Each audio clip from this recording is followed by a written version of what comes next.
Okay, let's do a match. And this does not look like a perfect keep. Too many lands, so we'll go to 6. But here we have Thing in the Ice and I guess a drag under to start the countdown. I would like to see if Thing in the Ice is still a thing. I did play one or two Thing in the Ice type of decks back in Shadows, and I was pretty impressed by the card when you got it to work. I guess we have a lot of cyclers, a lot of drag unders specifically. Could just face some sort of aggro deck here, which could be punishing if it's like a low curve and they have the ability to replay their stuff if they're cheap, even though I bounce them. Drag under is much better against decks like the more slow, stompy emerge decks and whatever. They sack their guy, play something big, you just bounce it, and they have to find some way to replay it, and you're left with your board. So we'll see.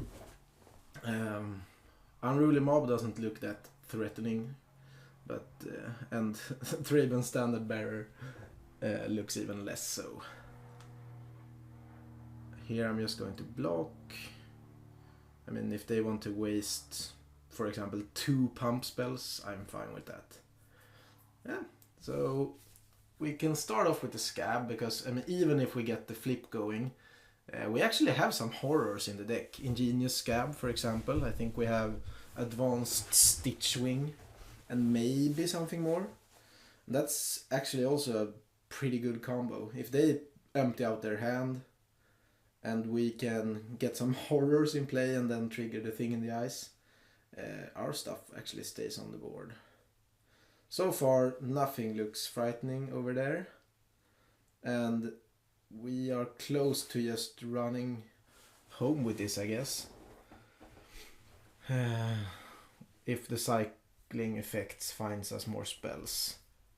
I guess obviously if they have a good answer to the flipped Thing in the Ice, we have to find something else, but the Scab could just do it from there, I guess.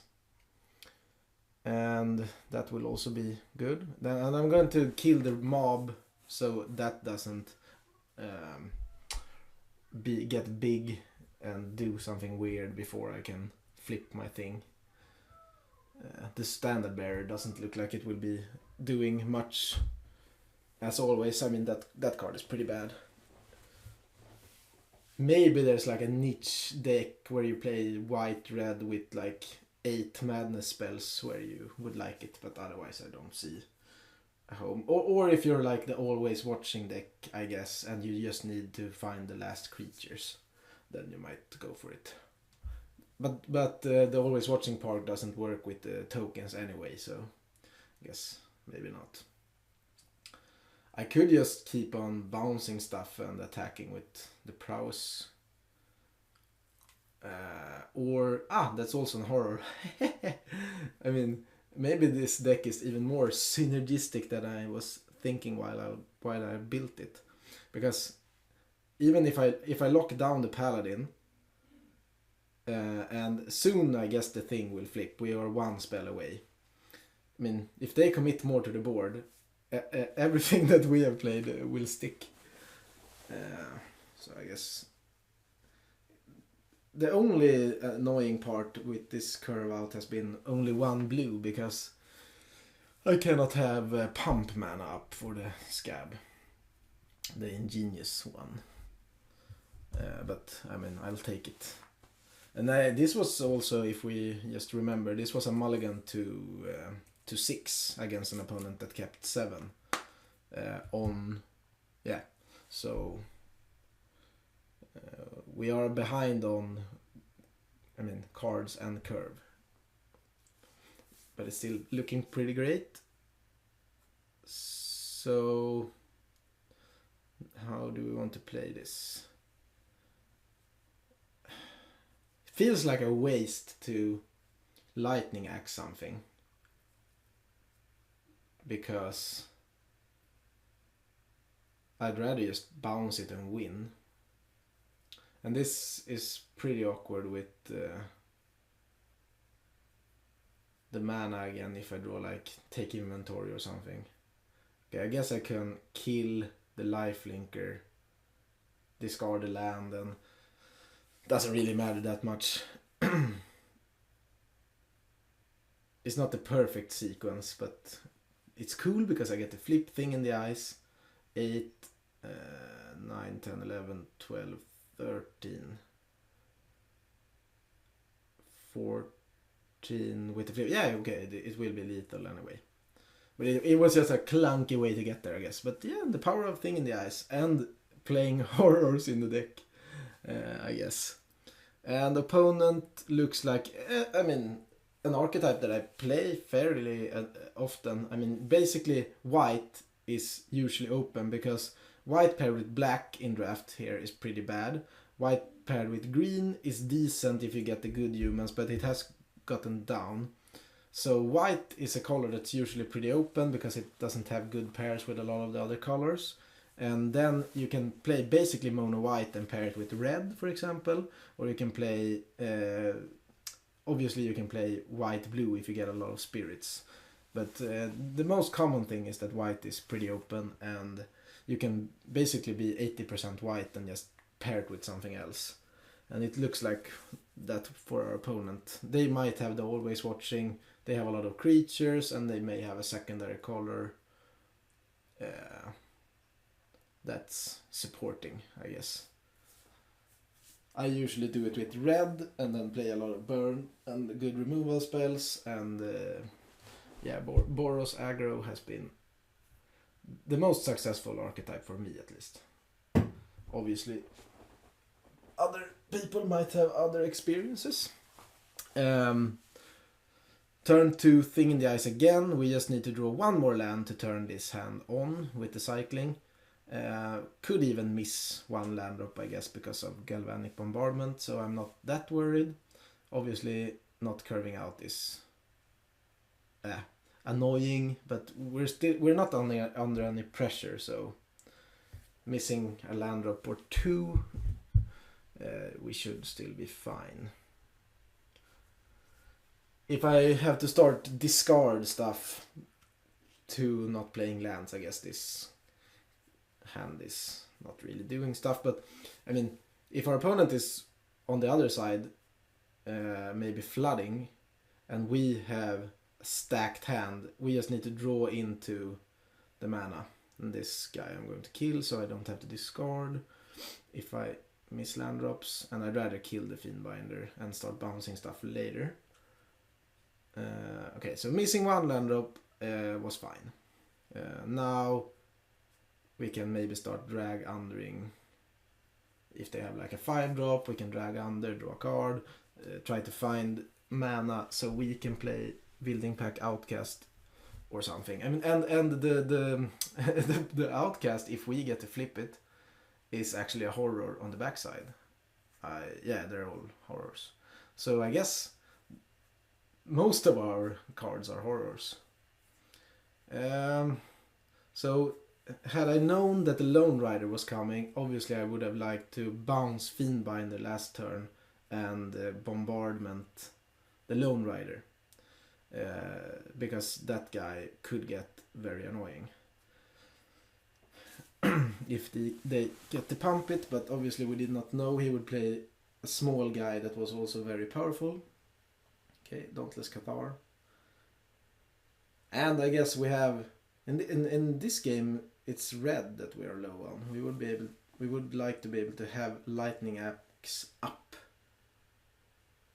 I think. Now we're all in on islands instead. But that's fine. It feels like our deck is more powerful. And even if they flip the Lone Rider, obviously it's annoying that they get more, that they gain life. But we can just bounce it back, so it's the 1/1 again, or reduce Lightning Axe, or reduce the Alchemist Greeting if we just want to kill it. And now we're 2 flips away. I would not like because that's also a horror. The Lone Rider, it becomes it that rides at 1 or something. Ooh, Humble the Brute. Yeah, medium annoying.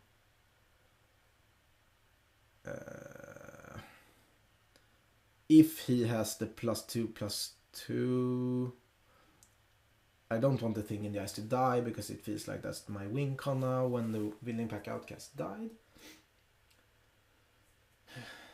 Okay, so drawing all islands is a bit annoying.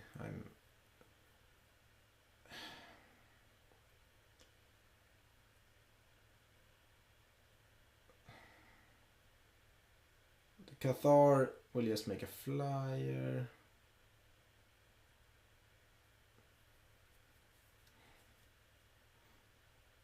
I guess we could... Okay, there's a red land at least. And we also have Scour.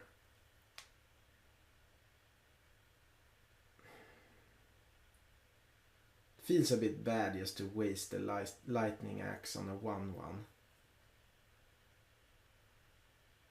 And also with no bounce value. No! Angelic Purge. Okay. That was my win con. Now I have to find something with Scour. And I guess they... Okay, now now it's a good time to kill the Lone Rider in response. So I'm pretty glad that I actually held up Lightning Axe. So now we're basically down to they have nothing, we have a card draw spell, and we have to find a way to win.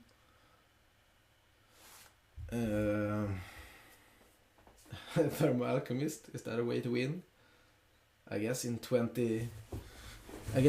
16 turns or something. And we have 4 card types, so I can have Scour up. Should be able to find something. I mean, we could maybe just run home with the Brazen Wolf or something. They could replay the Dauntless Cathar. We have Alchemist Greeding, but they can get the flyer. So let's try to find something with Scour here. So we will see 4 new cards with this Scour and then the draw step. Okay. Smoldering Werewolf, pour over the pages, drag under. We could pour into Werewolf, I guess, if we untap 2 lands. And then just discard something if we draw more lands.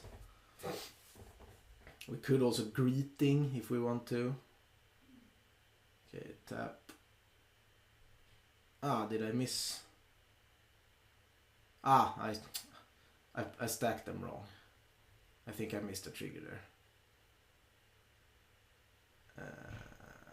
Okay, so maybe for value, use the Greeting.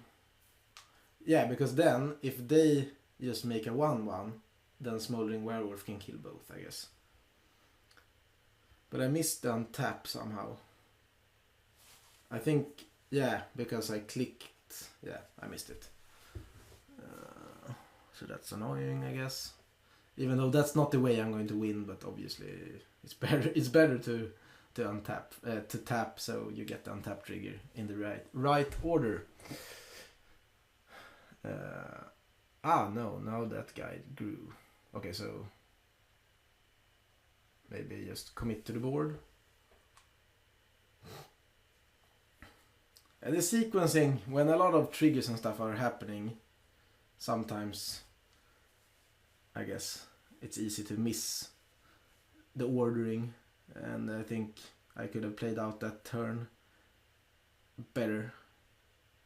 It still looks pretty good because I know if for some reason that Unruly Mob, okay, now I hopefully get 2 targets anyway, because if that Unruly Mob gets out of hand, I can still bounce it, for example. Okay, so luckily enough, he has a deck with a lot of 1 toughness creatures, so the werewolf still has targets. And I can play the werewolf and bounce the mob, for example. And from there, it looks like it will be hard to lose, but we'll see. Smoldering werewolf.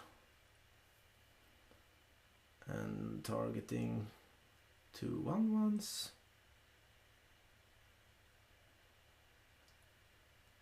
He has a lot of discard a card, tap shenanigans, guys. I don't really know why.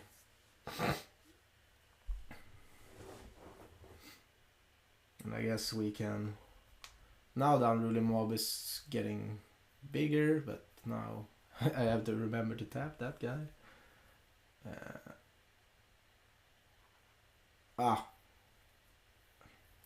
Too much happening again. I could have kept a blue up.